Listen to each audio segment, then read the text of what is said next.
जैसे किसी दूसरे स्थान पर घर से दूर रह के तैयारी करना और वहाँ का पूरा खर्चा वहन करना, मोटी फ़ीस देना, और तो पेरेंट्स पे कहीं ना कहीं बहुत ज़्यादा बर्डन हो जाता है और उनके मन में कहीं ना कहीं चिंता बनी रहती है। सेफ्टी इश्यूज़ ले लीजिए या किसी भी, आजकल देखिए दो तरह का माहौल है, ऐसा नहीं कह सकते कि लड़की ही अनसेफ है। जैसा कि जो पेरेंट्स का पॉइंट ऑफ व्यू है वो मैं आपके सामने रखना चाहती हूँ। पेरेंट्स लड़कों को भी बाहर भेजने में थोड़ा अनकंफर्टेबल हो जाते हैं, क्योंकि उन्हें लगता है कि शायद उनकी संगत खराब हो जाए, शायद बच्चा हमारा मिसगाइड होके कोई और ट्रैक पकड़ ले। तो ये सब जो समस्याएं थी ये मेरे माइंड में बहुत पहले से चल रही थी, क्योंकि मैंने जब तैयारी की तो मुझे बाहर जाना पड़ा, क्योंकि मेरे पास झुंझुनू में कोई ऐसा प्रावधान था ही नहीं, मुझे कुछ दिखा नहीं कि मैं अपनी तैयारी झुंझुनू में कर सकती हूँ। तो मुझे दिल्ली, जयपुर जैसे शहरों में मोटी फ़ीस और ख़र्चा पेरेंट्स को वहन करना पड़ा तैयारी करवाने के लिए। तो जिस तरह से मैंने तैयारी की वो मुझे सारा कुछ एक्सपीरियंस हुआ और मैंने सब चीज़ें देखी, और मैं बहुत टाइम से जैसे कि टीचिंग लाइन में भी मुझे बहुत एक्सपीरियंस है, तो मैं ये चीज़ें देख रही थी निरंतर कि क्या झुंझुनू जैसे शहर में भी कोई ऐसा इनिशिएटिव ले सकता है कि झुंझुनू के जो ग्रामीण बच्चे हैं जो कि मोटी फ़ीस वहन नहीं कर सकते, जिनके पेरेंट्स, क्या उन्हें भी ऐसा स्वर्णिम मौका दिया जा सकता है। एक डॉक्टर की तरह प्रैक्टिस ना करके और एक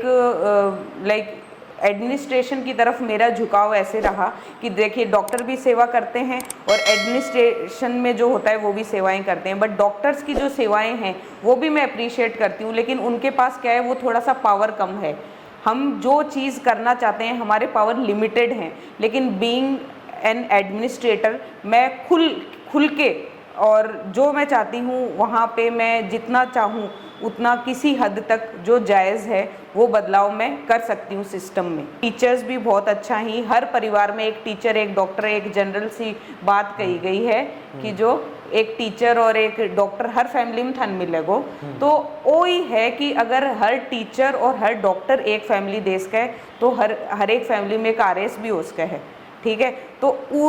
ई जगह आपा क्यों पिछड़ रहे, हाँ टीचर बनने के लिए बहुत मेहनत करनी पड़ा है, तो बाही मेहनत थे बच्चा ने मोटिवेट करके एडमिनिस्ट्रेशन की तरफ भी झुकाव उसका है। बच्चा ने कोचिंग ने संभालने को पीछे यहाँ है कि देखो मेरी जो फैमिली है बा मैंने बहुत सपोर्ट करो है। मेरी बेटी है वो 2 साल की है और बेटा मेरा 6 महीने का है, तो उन दोनों को मैं तभी मैंने आपको बोला कि पंक्चुअलिटी है, हर चीज़ में पंक्चुअलिटी है, मतलब मैं पूरा टाइम स्लॉट डिवाइडेड रखती हूँ। ऐसा नहीं है कि कोचिंग का टाइम मैं किसी और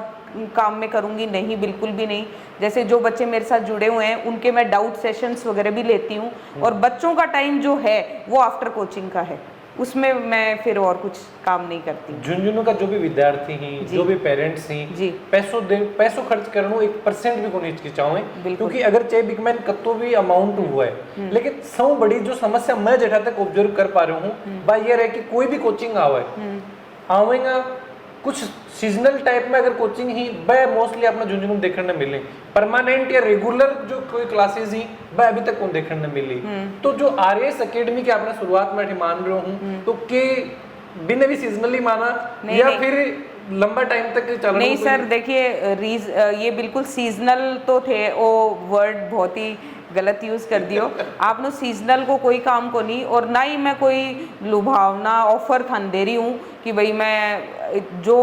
है वो है, जो सच्चाई है वह धरातल पर है सच्चाई, ठीक है। और बहुत सारा लोग मैंने यह भी इंसिस्ट करी कि सिंपल आरएस और एसआई आईएएस की तैयारी करवाओगा तो थे सस्टेन कौन कर पाओगा मार्केट के अंदर उरे, लेकिन मार्केटिंग की तो मेरी कोई स्ट्रेटजी है ही को नहीं सर।